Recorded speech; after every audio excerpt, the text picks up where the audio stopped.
Praise the lord. హల్లెలూయా. దేవునికి మహిమ కలుగును గాక. క్రీస్తునందు ప్రియమైనటువంటి దేవుని బిడ్డలారా, మీ అందరికీ ప్రభువైన యేసుక్రీస్తు నామములో శుభాలు వందనాలు తెలియజేస్తున్నాం. మరి రాత్రి దేవుని వాక్యాన్ని ధ్యానించుకోవడానికి, దేవుని లేఖనాలు పరిశీలించడానికి మరి దేవుడు మనకిచ్చిన ఈ సమయాన్ని బట్టి మనం దేవుని స్తుతించాలి. ఒకసారి రెండు చేతుల పైకి దేవుని స్తుతిద్దామా? హల్లెలూయా, హల్లెలూయా. మంచిది ప్రియమైన దేవుని బిడ్డలారా, ఈ సమయంలో దేవుని వాక్యంలోకి వెళ్ళి కొన్ని మాటలు మనం ధ్యానించుకుందాం. యాకోబు రాసినటువంటి పత్రిక 5వ అధ్యాయము 16వ వచనాన్ని చూద్దాం. దయచేసి ఒకసారి మీ గ్రంథాలు తీసి చూడండి. యాకోబు రాసినటువంటి పత్రిక 5వ అధ్యాయము 16వ వచనాన్ని చూద్దాం. మనందరికీ తెలిసిన వాక్యమే. చాలాసార్లు ఈ వాక్యంలో నుంచి నేను మీకు వాక్యాన్ని అందించాను. మీ పాపములను ఒకనితోనొకడు ఒప్పుకొనుడి, మీరు స్వస్థత పొందినట్లు ఒకని కొరకు ఒకడు ప్రార్థన చేయుడి. నీతిమంతుని విజ్ఞాపన మనఃపూర్వకమైనదైతే బహుబలము గలదై ఉండును. చాలండి. దేవుడి మాట దీవించును గాక. చిన్న ప్రార్థన చేద్దాం. మహోన్నతుడు అయిన దేవా, నమ్మదగిన మా ప్రియ పరలోకపు తండ్రి, నీ ఉన్నతమైన నామాన్ని బట్టి, శ్రేష్టమైన నామాన్ని బట్టి, అమూల్యమైన నామాన్ని బట్టి మీకే వందనాలు, స్తుతులు, స్తోత్రాలు చెల్లించుకుంటున్నాం ప్రభా. గడిచిన శుక్రవారం నుండి ఈ శుక్రవారం వరకు నీ బలిష్టమైన రెక్కల కింద కాచి కాపాడారు. అందుని బట్టి నీకు వందనాలు అయ్యా. ఇదిగో ఇప్పటి వరకు బిడ్డలు పాటలు పాడి నేను స్తుతించారు. దైవ సందేశాలకు వెళ్ళుచుండగా ఈ లేఖనాల వెలుగులో నుంచి మీరు మాతో మాట్లాడండి నాయన. నీ మాటలు ఎంతో విలువైనవి, ఘనమైనవి, శ్రేష్టమైనవి ప్రభా. ఇదిగో నా తండ్రి, ఈ రాత్రి నీ వాక్యం ద్వారా మీరు మాతో మాట్లాడండి. ఇక్కడ కూడి వచ్చిన బిడ్డలను బట్టి నీకు వందనాలు. లైవ్లో ఎంతమంది కార్యక్రమాన్ని వీక్షిస్తున్నారు వారందరూ కూడా ఆశీర్వదించండి. వారితో మీరు మాట్లాడండి నాయన. మీరు బలపరచండి. నీ బలమైన కార్యాలు మీరు జరిగించండి నాయన. మీ చిత్తము సిద్ధింపచేయండి నాయన. నా నోట నీ మాటలు ఉంచండి. నీ ప్రజలతో మీరు మాట్లాడండి. ఈ నూతన సంవత్సరంలో, నూతన నెలలో ఒక నూతనమైనటువంటి ఒక వాక్ ప్రత్యక్షతను మేము తెలుసుకోవడానికి, గ్రహించడానికి, పొందుకోవడానికి సహాయం చేయి. మీ ఆత్మ నడిపింపును దయచేయమని మీకు అప్పగించుకుంటూ యేసు నామమున అడిగి వేడుకొని పొంది ఉన్నాము తండ్రి, ఆమేన్. హల్లెలూయా, హల్లెలూయా. మంచిది ప్రియమైన దేవుని బిడ్డలారా, దేవుని వాక్యాన్ని మనం జాగ్రత్తగా ధ్యానించినట్లయితే ఇక్కడ మనం చదువుకున్న వాక్యం భాగంలో యాకోబు పత్రిక రాస్తూ రక్షించబడినటువంటి సంఘానికి కొన్ని బాధ్యతలు తెలియజేస్తున్నట్లుగా మనం చూస్తాం. ఒకరి కొరకు ఒకరు ప్రార్థన చేసుకోమని, ఒకరి పాపాలు ఒకరు ఒప్పుకోమని. ఒకరి పాపాలు ఒకరు ఒప్పుకోవాలంట, ఒకరి కొరకు ఒకరు ప్రార్థన చేయాలంట, విజ్ఞాపన కూడా చేయాలంట. ఇక్కడ 3 విషయాలు ప్రధానంగా సంఘానికి చెప్పాడు. ఆనాడు అపోస్తలులు చేసిన సేవా పరిచర్య ఎంత గొప్పదంటే, వారు మొట్టమొదటి సువార్తను ప్రకటించి సంఘాన్ని స్థాపించిన తదుపరి ఆ స్థాపించబడిన సంఘములో సమకూర్చబడుతున్న ప్రతి క్రైస్తవుడికి వారు చేయవలసిన బాధ్యతలు, వారు ఎలా భక్తి చేయాలి, వారు ఎలా ప్రార్థన చేయాలి, వారు చేయవలసినటువంటి పనిని వారికి తెలియజేసినట్లుగా మనం చూస్తాం. ఈ రోజున సువార్త వేరు, ఆ రోజున సువార్త వేరు. ఈ రోజున సంఘం మీద ఉన్న బాధ్యత, భారం, లేకపోతే సంఘ బిడ్డలో ఏ రకంగా ఎలాంటి మనసు కలిగి ఉండాలి, ఎలాంటి క్షమాపణ గుణాన్ని కలిగి ఉండాలి, ఎలాగ విజ్ఞాపన చేసేవారు ఉండాలనే విషయాలు చాలా స్పష్టంగా మరి అక్కడ సంఘానికి తెలియజేసినట్లుగా మనం చూస్తాం. ఒకటి, ఇక్కడ ఒకరి పాపములు ఒకరు ఒప్పుకోమంటున్నాడు. రెండోది, ఒకని కొరకు ఒకడు ప్రార్థన చేసుకోమంటున్నాడు.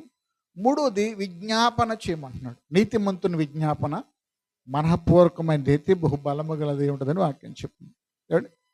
ఇతరుల కొరకు ప్రార్థించటం, సంఘములో ఉన్న వారి కొరకు ప్రార్థించటం, పక్కన ఉన్న వారి కొరకు ప్రార్థించటం, ఇవి క్రైస్తవుడు చేయవలసిన బాధ్యత. మనం కొర్నేలిని కూడా మనం చూస్తే, కొర్నేలి జీవితాన్ని పగలు ఇంచుమించు 3 గంటల సమయంలో అతడు రోజు ఏం చేసేవాడు? ప్రార్థన చేసేవాడు. పగలు ఇంచుమించు 3 గంటల సమయంలో అతడు ప్రార్థన చేసేవాడు. అలా అతనికి ప్రార్థన చేయటం అలవాటు. ఆ అలవాటు చొప్పున 3 గంటల సమయంలో ప్రార్థన చేస్తున్నప్పుడు దేవుని దూత ప్రత్యక్షమై ఒక సేవకుడిని పిలిపించుకోమని దేవుడు వర్తమానం తెలియజేశాడు దూత ద్వారా. మరి ఆ సేవకుడిని పిలిపించుకోవడానికి దూత మరి 2 సైనికులను పంపించాడు. ఈ సేవకుడు వచ్చే లోపలనే కొంతమందిని సమకూర్చాడు, స్నేహితుల్ని, బంధువుల్ని పిలిపించి సేవకుడి వరకు ఎదురు చూస్తూ ఉన్నాడు.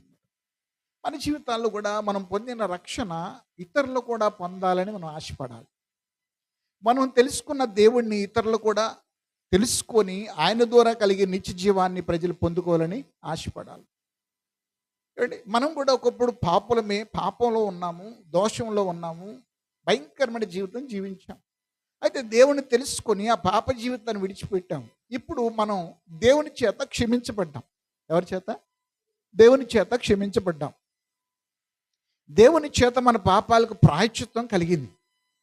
ఇప్పుడు ఆ పాపం నుండి విడుదల పొందిన మనము ఇతరుల పాపంలో ఉన్నప్పుడు, ఇతరుల లోకంలో ఉన్నప్పుడు వాళ్ళకి దేవుని గురించి తెలియచేయాలి. ఒకటి. రెండోది, ఒక పాపాల నిమిత్తమే మన విజ్ఞాపన చేయాలి. హల్లెలూయా. ఇది చాలా కష్టం కదా. నిజంగా నేను అంటాను, ఒక వ్యక్తి ఆత్మీయ స్థితిలో పరిణతి చెందితే, పరిపూర్ణత పొందితే అతడు చేసే పని ఏంటంటే ఇతరుల పాపాలు ఏలిపెట్టి చూపలేడు కానీ వారి పాపాలు కూడా తానే ఒప్పుకొని దేవుని దగ్గర గోజాడుతూ ఉంటాడు. అలాంటి వారిలో మనం నెహమ్యాని చూడొచ్చు, దానియేలుని చూడొచ్చు. అవునా కదా? దానియేలుని కానీ నెహమ్యాని కానీ మనం చూస్తే వారి పితరుల పాపాలు, వారి పితరుల దోషాలు, వారి పక్షమున వీరు దేవుని దగ్గర క్షమాపణ అడిగినట్టుగా, పాపాలు ఒప్పుకున్నట్టుగా మనం చూస్తాం. మనం దేవుని యొక్క వాక్యంలోంచి భక్తి నేర్చుకోవాలి. భక్తి ఎలా నేర్చుకోవాలంటే బైబిల్ యొక్క లేఖనాల్లో ఉన్నటువంటి సారాంశాన్ని మనం గ్రహించాలి. మన పితరులు ఎలాగ దేవుని వెంబడించారు, దేవుడు వారికి ఏ రీతిగా ఎలాంటి భారాన్ని ఇచ్చాడు, ఎలాంటి విజ్ఞాపన చేశారు, దేవుడు వారి పక్షాన్ని ఎలాంటి కార్యాలు చేశాడు మనం అర్థం చేసుకుంటే తప్పకుండా మనం కూడా క్షమించగలము, ఇతరుల కొరకు విజ్ఞాపన చేయగలం. అపోస్తలులు సువార్తను ప్రకటించి రక్షించబడినటువంటి క్రైస్తవులకి వారు చేయవలసిన బాధ్యతలు, క్షమించాలి, మీరు ఒకరికొకరు ప్రార్థన చేసుకోవాలి, మీరు విజ్ఞాపన చేయాలి అనే 3 విషయాలను చాలా స్పష్టంగా సంఘానికి నేర్పినట్లుగా మనం చూస్తాం. నేనంట ఒక వ్యక్తి రక్షించబడినాక ఒక బాధ్యతను ఎరిగిన వాడుకున్నప్పుడు, ఆ బాధ్యతలు నడుస్తున్నప్పుడు లోకం వైపు చూడగలడా? చూడలేడు. అతను ప్రార్థన చేయకుండా సోమరిగా ఉండలేడు. ఎందుకంటే అతను హృదయం వెలిగించబడిన తర్వాత దేవుడు తనకు అప్పగించిన బాధ్యత, భారం, లేకపోతే ప్రార్థనాత్మ, విజ్ఞాపనాత్మ, ఏమండి, తనకు కలిగినటువంటి ఆ దీన మనసును బట్టి అతడు ఎక్కువగా ఇతరుల కొరకు ప్రార్థన చేస్తాడు, సమయాన్ని వ్యర్థపరచుకోడు. హల్లెలూయా. నీ హృదయం తెరపడకపోతే ఆ 2 గంటలే, ఆ గంటే, ఆ కాసేపే నువ్వు దేవునిలో ఉండి దేవుని స్తుతించి ఆరాధించి నేను దేవునిలో ఉన్నానని ఒక భ్రమలో ఉంటావు. కానీ నీ హృదయం తెరపడితే నేను దేవుని కొరకు ఇంకా చేయాల్సింది చాలా ఉంది, నా ప్రార్థన లోకానికి చాలా అవసరం, నా ప్రార్థన నా ప్రాంతానికి చాలా అవసరం, నా విజ్ఞాపన నా ప్రాంతానికి చాలా అవసరం, నేను ఇంకా భారం కలిగి ప్రార్థించాలనే మంట నీళ్ళు రగులుతూ ఉంటుంది. హల్లెలూయా. అట్టి భారాన్ని దేవుడు మనకు అనుగ్రహించునుగాక, అట్టి బాధ్యతను దేవుడు మనకు అనుగ్రహించునుగాక. అంటే మనం జాగ్రత్తగా లేఖనాలు పరిశీలన చేసినట్టయితే ఇతరుల కొరకు ప్రార్థన చేసేవారుగా, విజ్ఞాపన చేసేవారుగా ఉండడమే కాదు, సేవకుని కొరకు కూడా ప్రార్థన చేసేవారుగా మనం ఉంటాం. సేవకుని యొక్క పనిలో, పరిచర్యలో, అతను కలిగిన భారంలో మనం కూడా బాధ్యత కలిగిన వారంగా ఉండడానికి అవకాశం ఉంటుంది. ప్రేమ దేవుని బిడ్డ, ఇప్పుడు మనం నూతన సంవత్సరంలో ప్రవేశించాం. ఈ నూతన సంవత్సరంలో మనం అన్ని విషాదకరమైనటువంటి వార్తలు వింటా ఉన్నాం. పొద్దున ఒక సహోదరి ఫోన్ చేసి ఒక తల్లి గారు ఏముంటుందండి, కొత్త సంవత్సరం వచ్చింది కానీ సంతోషమే లేకుండా పోయింది, నా కుటుంబంలో జరిగిన కీడుని బట్టి చాలా బాధ కలుగుతుందండి, ఒకదాని మీద ఒకటి శోధన వస్తుందండి అంటూ ఉన్నారు. అని తెలియజేస్తూ బాధపడతా ఉంది. మానవుని జీవితంలో మనం ఏదో జరుగుతుంది, ఏదో నూతనమైనటువంటి మేలు జరుగుద్దని అనుకుంటున్నాం, కానీ మన జీవితంలో ఎలాంటి పరిస్థితులు ఎదుర్కోవాల్సి వస్తుంది అనేది మనకి తెలియదు. దేనికైనా సిద్ధంగా ఉండాలి దేవుళ్ళో ఉన్న మనం. ఏమండి, ఇప్పుడు మనం చూస్తే అమెరికాలో లాస్ ఏంజెల్ అనే పట్టణం ఎంత భయంకరంగా తగలబడిపోతుందో. ఏమండి, అంత డెవలప్ అయినటువంటి కంట్రీ మంటలు ఆర్పలేకపోతుంది. పైనుండి మరి విమానాల ద్వారా నీళ్లు జల్లినా కూడా ఆరిపోవట్లేదు అవి. ఏమండి, ఆ కారు చిచ్చు ఆ యొక్క పట్టణాన్ని ఎంతగా తగలబెట్టేసిందంటే, ఏమండి, ధనికులందరూ, బిలియనర్స్ అందరూ కూడా అదే పట్టణంలో ఉన్నారంటే. ఏమండి, మాకు దేవుడితో పని లేదు, మాకు దేవుడు అవసరం లేదు, దేవుడు లేనటువంటి నగరం అని వాళ్ళు అనుకున్నారంట, తీర్మానం చేసుకున్నారంట. నిజంగా ప్రేమ దేవుని బిడ్డలారా, దేవుడు లేకపోతే మానవుని ఉనికుందా? మానవునికి జీవితంలో విలువ ఉందా? లేదండి. ఏమండి, కోట్లకు పడిగెట్టినటువంటి ఏమంటే బాలీవుడ్, హాలీవుడ్ యాక్టర్స్ అందరూ అక్కడే. అంత ఉన్నతమైనటువంటి నగరం ఆ నగరం. ఆనాడు సొదొమ గొమొర్రా పట్టణం కూడా ఎలా ఉందంటే చాలా పచ్చగా ఉందంటే. ఎలా ఉందంటే అండి, పచ్చగా ఉందంటే. లోతు అక్కడికి వెళ్ళిపోవడానికి కారణం ఏంటంటే పచ్చగా ఉంది, అది డెవలప్ అయిన ఏరియా. కాబట్టి అబ్రహాం ఏమో దేవుడు చెప్పినట్టుగా ఆ దేశంలోనే ఉన్నాడు, గుడారంలో ఉన్నాడు. లోతు మాత్రం ఆ పచ్చ దేశంలోకి వెళ్ళిపోయి, పచ్చని దేశంలోకి వెళ్ళిపోయి ఇల్లు కొనుక్కున్నాడు, ఇల్లు కట్టేసుకున్నాడు. అవునా కదా? ఆ పట్టణం బాగా డెవలప్ అయిందంటే. ఈ రోజున మానవ జీవితంలో మనం గమనించినట్లయితే, మానవ భూమి మీద ఎంత డెవలప్ అయినా దేవుని ఉగ్రత ముందు ఏది నిలబడడానికి అవకాశం లేదు. ఏడుస్తున్నారు ప్రేమ దేవుని. అండి, 12 లక్షల కోట్ల రూపాయలు నష్టం అంటండి. 12 లక్షల కోట్ల రూపాయలు. ఇప్పుడు మనం దాని కొరకు ప్రార్థన చేయవలసిన అవసరం ఉంది. పొద్దున ఒక సహోదరు పోస్ట్ పెట్టి, అమెరికా వరకు ప్రార్థన చేయండి. ఎందుకని? దేవుడే ఆ పరిస్థితులు చక్కపెట్టాలి. ఎందుకంటే దేవుడు మూడు బారిపోయిన జీవితాలను చిగురింపజేసే దేవుడు ఆయనే. పరిస్థితులను అనుకూలపరిచే దేవుడు. ఆ యొక్క అంత పచ్చదనంగా ఉన్నటువంటి ఆ పట్టణము బూడిదైపోయిందంట, మసి అయిపోయింది. ఎంతో పచ్చగా ఉన్నటువంటి ఆ కేరళ రాష్ట్రంలో ఉన్న వయనాడ్ అనే ప్రాంతం ఏమైపోయింది? జలమయమైపోయి కొన్ని గ్రామాలు నేలమట్టం అయిపోయినాయి. నేను ఒకటే చెప్తున్నాను, దేవుని యొక్క ఉగ్రత ముందు మానవుడు తట్టుకోలేడు. అందుకని ఎలాంటి పరిస్థితులు వస్తుందో తెలియదు కనుక మనం ప్రార్థన చేయాలి. ఏం చేయాలండి? ప్రార్థన చేయాలి. ఇతరుల కొరకు మనం ప్రార్థన చేయాలి. దేవుని వాక్యం ఏమంది? ఏ దేశం అయితే విశ్వాసఘాతుకమైన దృష్టికి పాపం చేస్తుందో దాన్ని నాశనము చేస్తా అంటున్నాడు దేవుడు. మానవుని జీవితంలో దేవుడు లేకపోతే, దేవుని యందు భయభక్తులు లేకపోతే పరిస్థితులు అలా ఉంటాయి అనేది కూడా మరి బైబిల్ లేఖనం చెప్తుంది. సొదొమ గొమొర్రా నాశనం చేయబడడానికి కారణం ఏంటి? పురుషులకు పురుషులు, స్త్రీలకు స్త్రీలు అవాంఛనీయమైన సంఘటనలు చేస్తూ ఉన్నారంటండి. ఇక్కడ కూడా అంతే. ఏమండి, ఒక సొంత చట్టం, ఏమండి, ఒక విచారపైన ఆ కల్చర్ ఏర్పడింది అక్కడ. ఏమండి, చాలా భయంకరమైనటువంటి మానవుని యొక్క జీవితంలో ఘోరమైనటువంటి విపరీతమైనటువంటి క్రియలు, కార్యాలు వారి జీవితంలో ఆ పట్టణంలో జరిగినప్పుడు ఏం చేస్తాడు దేవుడు? తప్పనిసరిగా సొదొమ గొమొర్రా పట్టణం నాశనం అవడానికి గల కారణం అదే. లోతు దినాల్లో జలప్రయాణం రావడానికి కారణం దేవుని కుమారులంట మానవుని కుమారులతో వ్యభిచారం చేశారు, పాపం చేశారంట. దేవుని ఉగ్రత చాలా భయంకర. దేవుడు పశ్చాత్తాపడ్డాడంటండి. దేవుడు వ్యాకుల చెందాడట మనసులో. అయ్యో, నేను మనిషి నిర్మించకపోయినా సృజించకపోయినా బాగుండేదని అంత బాధ పెట్టారు మానవుడు. ప్రేమ దేవుని కనుక నేను దేవుని సేవకుని మీకు తెలియజేస్తున్నాను, ఈ తరానికి మన ప్రార్థన ఎంతో అవసరం. ఈ ప్రపంచానికి మన ప్రార్థన ఎంతో అవసరం. ప్రజలు మార్పు చెందాలంటే, ఏమండి, దేవుడు చేయాలనుకున్న కీడు చేయకుండా తప్పించాలంటే ప్రార్థనే.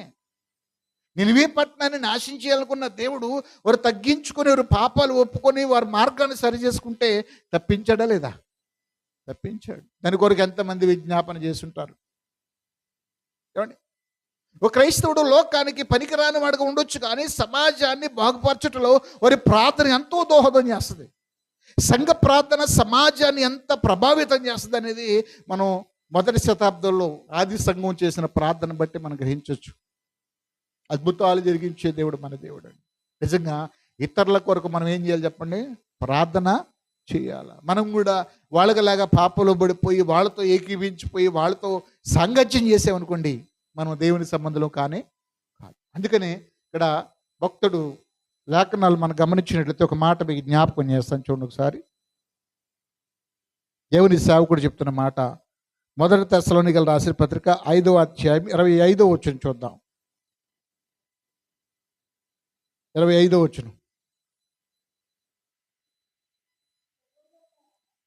సహోదరులారా, మా కొరకు ప్రార్థన చేయుడి. హల్లెలూయా. దేవుని సేవకుడు చెప్తున్నాడు, మా కోసం కూడా మీరు ప్రార్థన చెయ్యండి. ఇటు లోకముల కొరకు ప్రార్థన చేయాలా, ఇటు దేవుని సేవకుని కొరకు ప్రార్థన చేయాలా? దేవుని రాజ్య నిర్మాణం జరగడానికి ప్రార్థనే ప్రభావితం చేసేది ఉంటుంది. హల్లెలూయా. దేవుని సేవకుడు 14 పత్రికలు రాసినటువంటి దైవజనుడు పౌలు గారు చెప్తున్నాడు, మీరు మా కొరకు కూడా ప్రార్థన చెయ్యండి.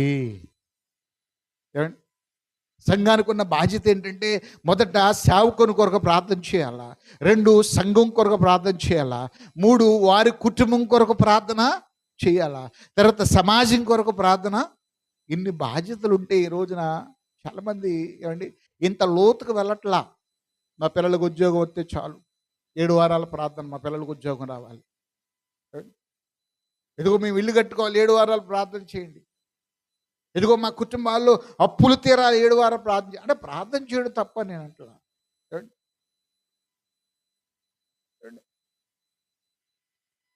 నీకెంతో బాధ్యత ఇచ్చాడు, నీకు ఇచ్చిన తలాంతులు గొప్పవి, అవి నీ కేవలం నీ అవసరత కొరకే. నువ్వేదో కడుపు కొట్టుకోవాల్సిన అవసరత లేదు. నువ్వు దేవునికి నమ్మకంగా ఉన్నప్పుడు నీ అవసరతలన్నీ యేసు తీర్చును గాక. ఏమండి, నువ్వు చేయాలి, బాధ్యత ప్రకారం ప్రార్థన చేయాలి. ఏమండి, ఎంత చక్కని మాట మాట్లాడుతున్నాడు పౌలు గారు. ప్రేమ దేవుని బిడ్డలారా, మీరు మా కొరకు ప్రార్థన. మళ్ళీ ఒకసారి చూద్దాం వచ్చినాను.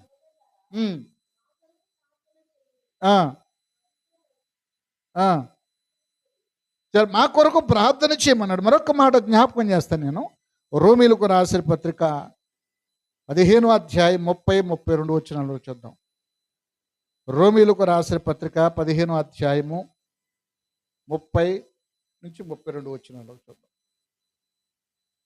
దేవునికి మహిమ కలుగును గాక. చూద్దాం. సహోదరులారా,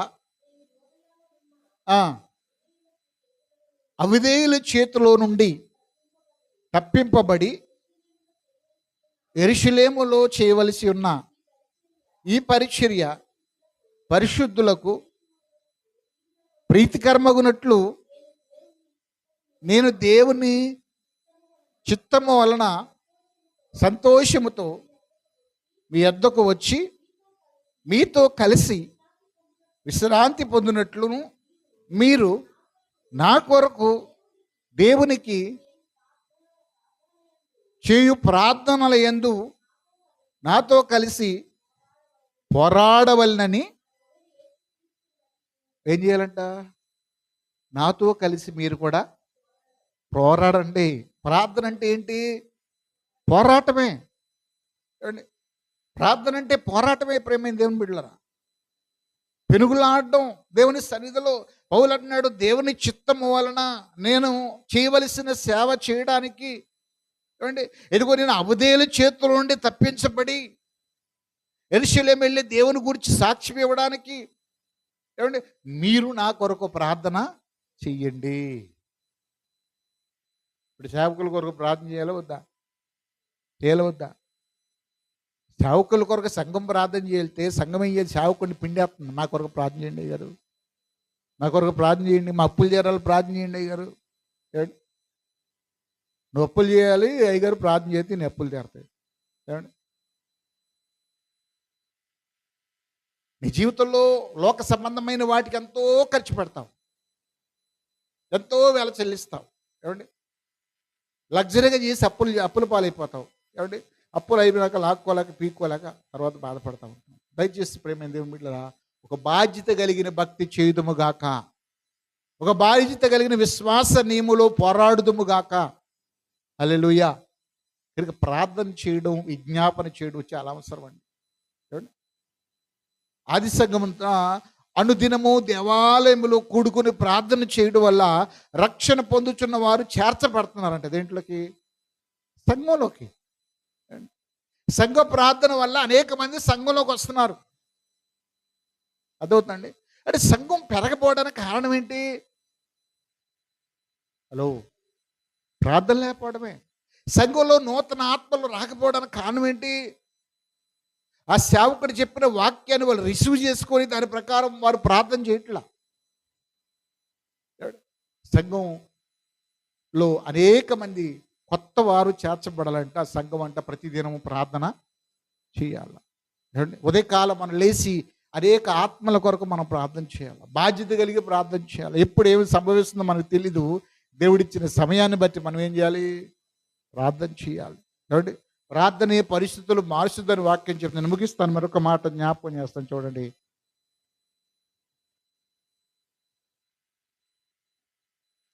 హెబ్రీయులకు రాసిన పత్రిక 13వ అధ్యాయం 18వ వచనం. హెబ్రీయులకు రాసినటువంటి పత్రిక 13వ అధ్యాయము 18వ వచనం.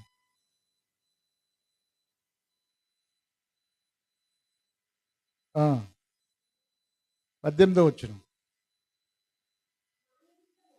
మా నిమిత్తము ప్రార్థన చేయుడి.